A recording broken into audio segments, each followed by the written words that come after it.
Embedded within the concept development lesson is the problem set.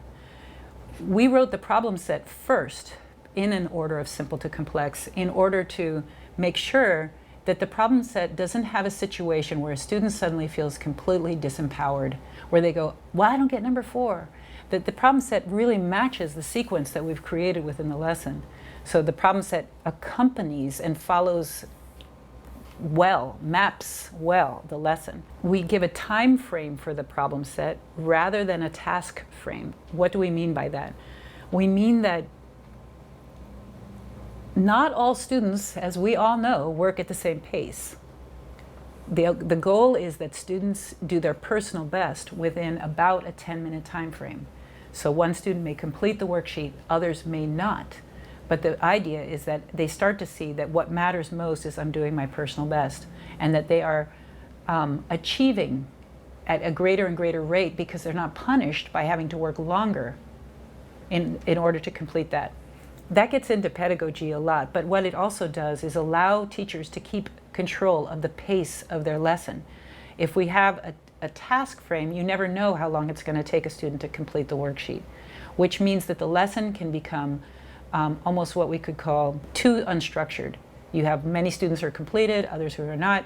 It starts to feel loose instead of what we're hoping for, which is a fairly predictable sequence that students can anticipate, feel safe within, and have that experience from kindergarten to 5th grade. So they know that I have so many vivid memories of lessons descending into many minutes as the teacher circulated desk by desk around the room, helping kids with the worksheet or the textbook problems. So we're trying to keep control over the amount of time that a given lesson takes. Obviously, teachers are going to work within that to suit their own conscience and suit their own knowledge of their students. So the problem set, why is that so important? Well, because that's the achievement that the child has coming out of that lesson. They may have been actively involved in the lesson itself, raising their hand, responding to questions, but when the paper comes out, that's when they are taking independent action to show some kind of ownership of what has just occurred in the concept development. So we want to give that as much importance as possible in the lesson. So when they're in the debrief, the very first component of every debrief is for them to bring their problem set to the carpet and to discuss their work with a colleague or with a peer. They take their work, they go over their problems, they check them. They're not changing anything at this point, but they're sharing with their peers.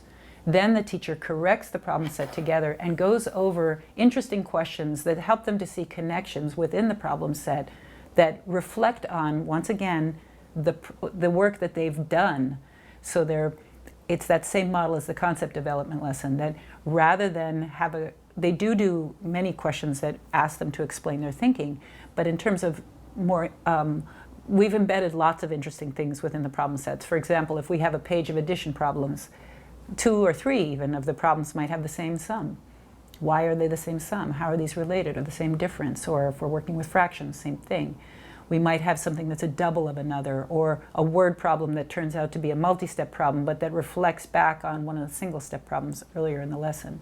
So what we want to do is always in the debrief, we want to be always saying to students, there's always more, there's more. Oh, look again, here, check this out. We don't want them to feel like that math, we want them to start to pick up those problem sets and go, I bet she's going to ask me something interesting. I wonder what is going on in this worksheet that I haven't noticed. So they're always saying, oh, there's thoughtfulness going on here, and getting inside of our manipulation of the mathematics, so they start to anticipate that as something they can count on has been done in the problem set. So